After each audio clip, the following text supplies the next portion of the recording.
ល្អណាស់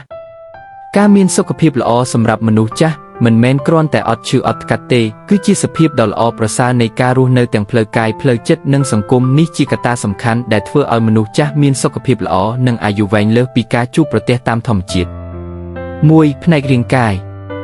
ហេតុផលដ៏សំខាន់អាការឈឺឆ្អាលរាងកាយទន់ខ្សោយអស់កម្លាំងឈឺឆ្អាលត្រូវបានគេជៀសវាងឬគ្រប់គ្រងបានល្អ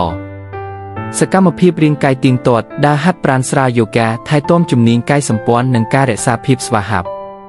អាហារូបត្ថម្ភសមស្របទទួលទានអាហារពេញលេញប៉ុន្តែងាយស្រួលរំលាយមានសារធាតុចិញ្ចឹមនិងកាល់ស្យូមខ្ពស់ហើយក៏ផឹកទឹកឲ្យបានគ្រប់គ្រាន់ដែរគេងគ្រប់គ្រាន់និងមានគុណភាពការសម្រាកបានល្អគឺជាមូលដ្ឋានសំខាន់សម្រាប់សុខភាព2ផ្នែកផ្លូវចិត្តនិងអារម្មណ៍មានអារម្មណ៍ល្អមានសេចក្តីសង្ឃឹមរីករាយនឹងជីវិតមិនសោកសៅពេកមានទឹកចិត្តរីករាយនិងអាចទទួលយកភាពផ្លាស់ប្ដូរបាន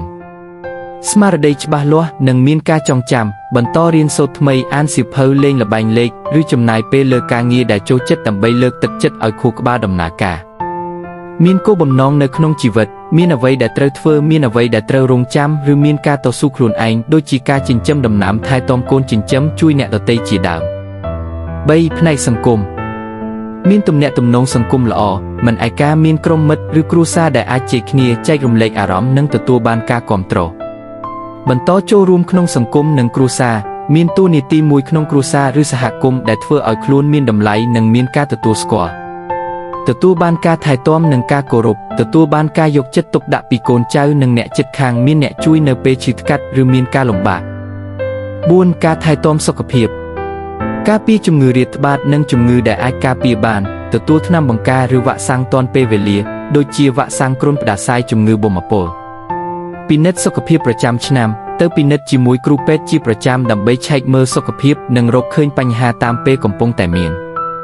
ប្រើថ្នាំតាមការណែនាំពីគ្រូពេទ្យសំខាន់បំផុតសម្រាប់អ្នកដែលមានជំងឺប្រចាំដូចជាតូលីមកខ្ពស់ជំងឺទឹកនោមផ្អែមមិនត្រូវដាក់ថ្នាំខ្លួនឯងឡើយ5ការអនុវត្តជាក់ស្ដែងមានទំនុកចិត្តលើខ្លួនឯងអាចថែទាំខ្លួនឯងបានខ្លះដូចជាងាយស្រួលក្នុងការងារផ្ទះការបរិភោគនិងដំណើរការតូច